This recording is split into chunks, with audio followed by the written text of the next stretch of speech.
Bienvenue dans cette nouvelle revue de moi-même Raph, le rendu que cette fois-ci, une double revue des clones Decepticons qui ont justement le même mode robot, par contre un mode alternatif tout à fait différent. Un est plus au sol, un genre de puma, et l'autre est plus aérien, un genre d'aigle. Alors Hasbro ont décidé de vraiment nous faire chier, nous autres les collectionneurs, surtout les complétistes de G1 comme je suis, pas G1 mais Chuck G1. Alors ils ont décidé de vendre un Autobot clone dans un pack à 150$ avec d'autres Transformers dont j'en avais un peu rien à foutre. Un des clones Decepticons dans un autre pack à 150$. Et pour les deux autres qui restent, qui ont été Wingspan et Cloud Raker, les deux aériens, ont décidé de sortir un double pack exclusif eBay Game ici au Canada au coût de 30$. De la part d'Hasbro, c'est vraiment du foutage de gueule. Alors Takara, ils ont pris une bonne décision de sortir les deux clones en double pack ici, comme dans G1. Alors j'ai pris les seuls qui m'intéressaient, Ponce et Wingspan, vu que les Autobots, je les ai déjà en third party, que je vais vous comparer plus tard dans la revue. Alors sur la boîte, on a beaucoup d'écriteaux japonais et on a un hommage aux boîtes G1 avec le fameux rouge ici, ben plutôt les carrés rouges ainsi que les carrés un peu plus foncés ici à la droite. Alors c'est le SG61, c'est mon quatrième Takara de la gamme Titan Return, c'est mon dernier. Et bien entendu, on a un 3 qui est ici des deux Decepticons en mode robot qui est prêt à défoncer tout le monde. Qu'on retrouve un peu mieux, un peu plus complet à la droite. À la gauche, on retrouve un symbole de Decepticon par-dessus les jouets et on a justement les deux robots ici divisés en deux et honnêtement, c'est une idée géniale. Par contre, si on ouvre la languette ici, on a le corps de Wingspan qu'on voit un peu mieux. Ça casse un peu le rêve. Sur le dessus, on a le close-up de la moitié du haut du corps de chacun des robots. À l'endos, on voit leur nom, les jouets au complet et on voit aussi l'option ici que je vais vous montrer plus tard. Un petit feuillet qui représente la notice, fait que le même endroit qu'on trouve sur la boîte. On a les text specs ici qui sont différents, ça j'apprécie. Sinon, si on l'ouvre, on a une bande dessinée ici qui montre des Target Masters en dessous ici. Il montre aussi les clones Autobots, Metroplex en mode cité. Il y a Galvatron ici. Une pyramide avec un crâne, what the fuck, je comprends rien, sérieusement, c'est de la merde. Sinon, si on l'ouvre, on a justement les instructions du mode animal au mode robot, tous les deux. Entre-temps, je me suis acheté des guns non-F qui fit avec eux autres, qui sont carrément G1. Alors, c'est le même genre de qualité de plastique que du Dr. You, et il y a quand même quelques options que je vais vous montrer plus tard. J'ai sorti de la boîte, je les ai manipulés à fond, et je peux vous garantir que les modes animaux sont les moins intéressants comparé au mode robot qui est juste sublime. Alors, ce sont des classes légendes, et sont un peu plus massifs qu'habituellement cette classe-là. Alors, je commence par Wingspan, qui est mon préféré des deux. C'est un genre d'aigle à tête blanche, alors on a ici quelques défauts comme les pieds du robot qui sont beaucoup trop apparentes dans ce mode-là, aurait dû se pivoter juste en tour de lait, ça aurait été déjà beaucoup mieux, mais il ne faut pas oublier que cette classe-là est très limitée dans ce qu'on appelle les articulations. Alors, à part de ça, il y a des gros trous ici qui sont trop apparentes à mon goût. Pour ce qui est des couleurs, on a du mauve qui est peinturé ici sur le dessus, du blanc peinturé pour ça et ici, du rouge pour les yeux qui est peinturé. Le reste, il n'y a pas vraiment de peinture, alors on a du blanc ici, qu'on trouve en dessous, du turquoise, et on a un genre de mix entre du bleu et un mauve foncé, ce qui donne ce genre de couleur-là, qui rend ça assez unique et spécial. Et vous remarquez qu'il y a quand même quelques petits détails qui montrent que c'est un animal, des genres de plumes ici, qu'on retrouve aussi sur les ailes. Alors pour cette classe-là, les articulations ont toujours été des étapes de transformation, des fois des exceptions. Alors on a ici une double articulation au bout de l'aile, donc la première c'est ça, sinon l'autre comme ceci. Pour la tête, on peut la lever ici. Par contre, on voit aussi un peu la tête du robot, donc on peut juste la descendre un petit peu. Pour la queue, juste 90 degrés vers le haut, tout simplement. Et on a une autre articulation ici pour les griffes. Alors, le mode officiel nous donne ceci, ok? Mais en faisant ça, ça le met sur cet angle-là. Et honnêtement, j'aime vraiment pas ça. Il est trop mis vertical. Je préfère vraiment les mettre comme ceci. Je préfère cet angle-là tant qu'à moi. Sur le site non-F, il nous indique qu'on peut installer les armes ici dans les points. Alors, c'est pas mal, ça fait des canons, au moins il peut se défendre dans une poursuite aérienne, c'est correct, mais j'ai deux autres endroits qui sont beaucoup plus intéressants que ici les points. Le premier, c'est ici. dans ces trous-là, juste à côté de la queue. Alors, je préfère ça, même si les boosters sont en avant et les ailes sont comme inversées. Mais je trouve que c'est déjà beaucoup mieux que sur les points. Puis ça donne un nouveau genre, là, un nouveau look, un petit look là, qui rend l'aigle un peu plus agressif, tout en étant discret. Et mon autre fan mode, celui-là, c'est vraiment le top du top. Alors, on doit ici élargir l'espace entre ces deux pièces-là et installer au moins le chargeur triangulaire ici, là-dedans. En tout cas, on essaye. Ça marche pas avec un, ça va marcher avec l'autre. Bon, il a l'air de s'installer. Et ça donne ce look-là et il est parfait, ok? Fait qu'on a les propulseurs ici à l'arrière, les canons ici sur le top.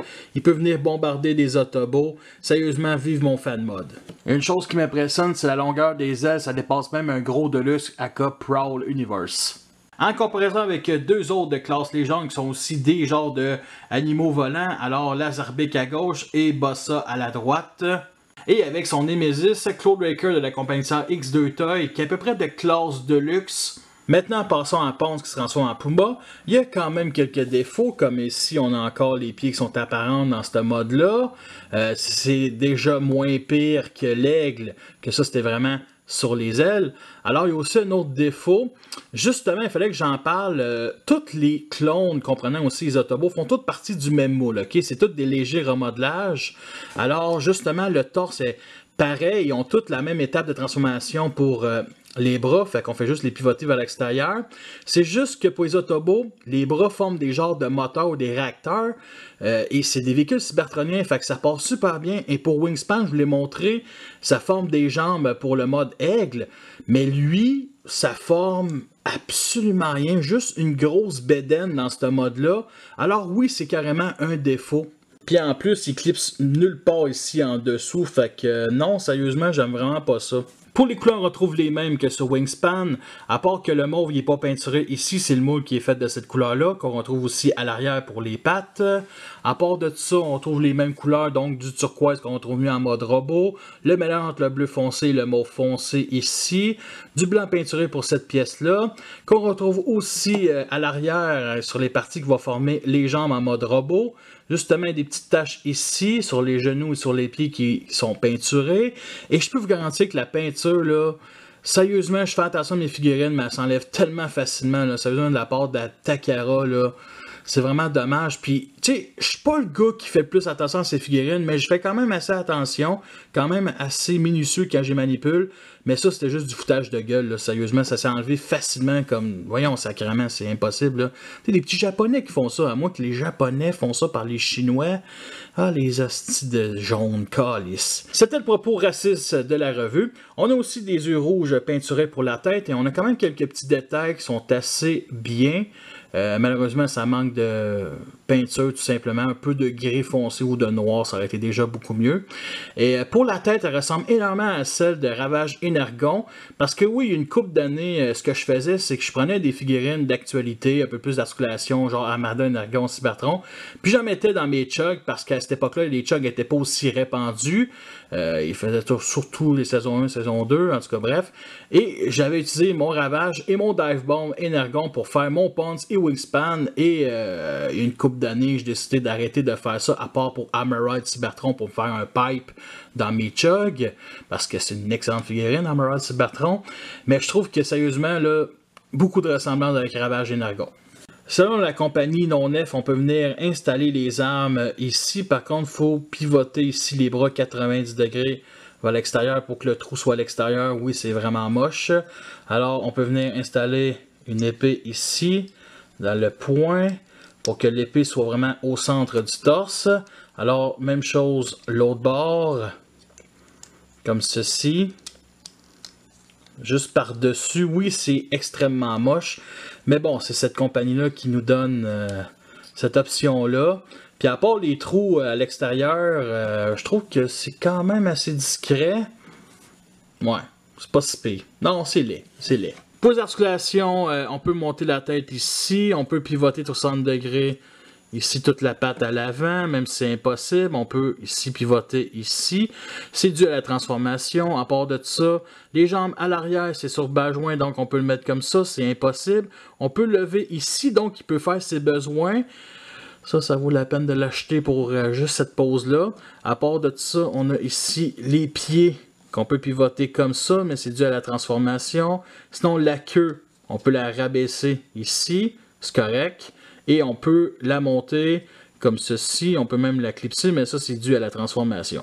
En comparaison avec Grand Frère Loup et Papa Loup. Et avec Fastlane de la compagnie X2 Toy Loup aussi. Alors la gimmick principale de cette classe-là, c'est de venir asseoir un Titan Masters ici à l'intérieur du véhicule cassonnière. Pour l'animal comme Ponce ou Kickback, on peut l'accrocher sur le dos justement avec ses trous rectangulaires derrière la tête de l'animal. Alors on va prendre ce Titan Masters-là et c'est grâce au peg de talon ici qu'on peut l'accrocher et ça s'accroche super bien, il ne tombera pas. Alors je le vois vraiment comme un petit clin d'œil à Gandalf dans Seigneur des Anneaux avec les aigles. On est rendu à la transformation de Wingspan qui est très simple mais vraiment assez le fun, très efficace. Alors première étape, on vient ici d'éclipser les jambes, on les étend vraiment vers l'extérieur à fond. On plie le bout des ailes sur le dessus. Comme ceci. Après, on descend les pattes à l'arrière. On peut aussi monter, on va dire, la queue. Alors, on va venir réunir ces deux pièces-là ici au centre. Comme ça. Parfait, vous entendez sûrement un petit clips. Après, on redescend la queue. On pivote la figurine. On pivote 90 degrés vers nous les jambes. On étend vers l'extérieur les deux bras. Tout en pivotant 90 degrés vers nous les avant-bras. On place en arrière la tête de l'aigle et on pivote la tête du robot. Avant de passer à la transformation de Ponce, j'ai trouvé cette petite bio du set Siege of Cybertron sur les internets, alors la voici. Ponce est une machine parfaite pour la sale besogne. Silencieux mais mortel, il pénètre dans la station de combat, désactive l'alarme et vole des renseignements secrets. Bref, c'est ravage. Alors sa fonction, c'est infiltrateur de système et voyez aussi les tech specs. On pivote la tête du loup, on pivote et on clipse la queue ici sur le dessus. On vient lever ces deux parties-là. On pivote vers l'arrière les pattes comme ceci pour qu'ils forment les talons. L'autre bord, c'est la même chose, comme ceci. On les pivote 180 degrés vers nous. On étend vers l'extérieur les bras. On les pivote 90 degrés vers nous. On pivote la tête. Et pour les pattes, ici, on vient les descendre et monter ici ces parties-là. Et les voici en mode robot et ils sont géniaux, ok? Si pour le mode alternatif j'étais un peu mitigé en mode robot, là, c'est vraiment leur mode les plus réussis. Il y a un énorme défaut chacun. On voit une énorme couche culotte ici en dessous de la fourche, malheureusement. Mais à part de ça, là, ils sont parfaits. Même si des clones ont quand même quelques différences, comme les ailes de Wingspan qui sont repliées ici sur chaque bord des tibias. Ils ont aussi tous les deux des logos du monde alternatif sur le torse. Alors pour Ponce, c'est vraiment un Puma de profil qui fait un peu cartoon. Et pour Wingspan, c'est un aigle avec ses ailes ici qui sont genre levées, un peu comme on a sur l'armée américaine, des fois, le logo de l'armée américaine, tu sais, genre un peu propagande, tout ça. Puis c'est vraiment génial parce qu'il aurait pu tellement prendre le profil de la tête de l'aigle, alors pourquoi pas? Ils ont chacun un symbole Decepticon sur la fourche qui sont les sols de toute la figurine. Pour ce qui est des couleurs, on retrouve les mêmes qu'en mode alternatif. C'est juste que là, c'est beaucoup mieux mis en avant-plan la couleur turquoise ici. Alors, c'est peinturé sur une bonne partie du torse. Et il y en a qui sont juste pas peinturés. C'est juste le moule qui est fait de même, comme ces deux parties-là, qui sert à pivoter vers l'extérieur les bras, qu'on retrouve aussi sur chaque bord de la fourche. Alors, le fameux mélange entre le bleu foncé et le mauve foncé, j'aurais dû l'appeler tout simplement couleur raisin parce que c'est cette couleur-là. Alors, on a cette couleur-là, raisin peinturé sur chacune des mains, qu'on retrouve aussi peinturé sur le torse. Close-up sur la tronche de Wingspan. Alors, il y a un casque blanc, un visage silver et bien entendu des optiques rouges. Et il me semble que la version Hasbro, il y a tout un visage blanc. Donc, c'est clair que c'est mieux la version Takara. Mais Takara est surtout réputé pour donner beaucoup de silver. Et là, tout le silver qu'on a de la figurine se retrouve sur le visage. Et honnêtement, c'est très bien appliqué. Et la forme du casque me rappelle un autre personnage populaire, Perceptor. Maintenant, passons aux armes non F. J'avais commencé par la plus intéressante, une des deux armes de Ponce. Alors, vous remarquez qu'il y a quand même quelques détails. Il y a un scope, un canon avec des petits trous, une lame, un chargeur croche un peu à la AK-47. Sérieusement, vraiment génial. Fait qu'on a une poignée 5 mm, justement, et on en a une autre ici qui forme des épées, donc il peut continuer à se défendre même sans munitions. Maintenant, passons à celle de Wingspan. Alors, on a un canon en forme de phallus, un petit chargeur triangulaire. On a une aile d'avion ici sur le dessus, pourquoi pas. Bien entendu, un PEG 5 mm. Et à l'arrière, on a justement un booster. C'est assez original. Et on peut venir mettre le bout du canon ici dans le point. Et avec la petite ailette, ici, ça forme une genre de petite hachette. Bien entendu, c'est très lousse, mais on peut le faire pareil. Alors pour ce qui est des articulations, on a la tête ici qu'on peut pivoter de 60 degrés. On a les épaules ici qui sont sur un bas joint, donc on peut vraiment pivoter de 60 degrés, à part pour Ponce, vu qu'il y a les pattes de Puma. Mais on peut pour Wingspan, comme vous pouvez constater. À part de ça, on a ici un pivot, juste en dessous de l'épaule, 60 degrés. Et on a un bas joint pour le coude, qui peut aller vers l'intérieur, vers l'extérieur, bref. Sinon, à part de ça, on a les jambes qui sont sur le bas joint, donc on peut faire le grand écart. Vers l'avant ici. Vers l'arrière, il faut juste dégager toute la couche culotte pour donner cette articulation. On a un pivot ici pour toute la cuisse. Et on peut plier 90 degrés à l'arrière, les jambes et rien ses pieds. Pour ce qui est du backpack, il y a quand même quelques différences. Alors pour ce qui est de ressemblance, on a les deux têtes des animaux dans le dos ici, qui n'est pas trop massif. On a deux couches culottes ici avec des trous pour mettre sur un stand. À part de ça, lui, il a les jambes de Puma dans le dos. Lui, il n'y a rien dans le dos. Par contre, il y a les griffes de l'aigle juste derrière les bras. C'est assez massif. Et tu as les pattes arrière qui viennent fermer, mettons, l'arrière des jambes. Puis en plus, ça offre des nouveaux talons que lui n'a pas. Lui, il est carrément vide, mais il reste quand même stable. À chaque dernière revue d'une classe, d'une gamme, je vais le comparer avec tout le monde qui est sorti avant dans la même gamme de cette classe-là. Alors, les voici à côté de toute classe légende de la gamme Titan Retoon. J'ai fait ça aussi dans la revue d'Overlord de la même gamme. Alors, le voici en comparaison avec des personnages qui se transforment tous en animaux. À la gauche, les trois Insecticons qui est aussi de la même classe, mais qui sont pas autant massifs.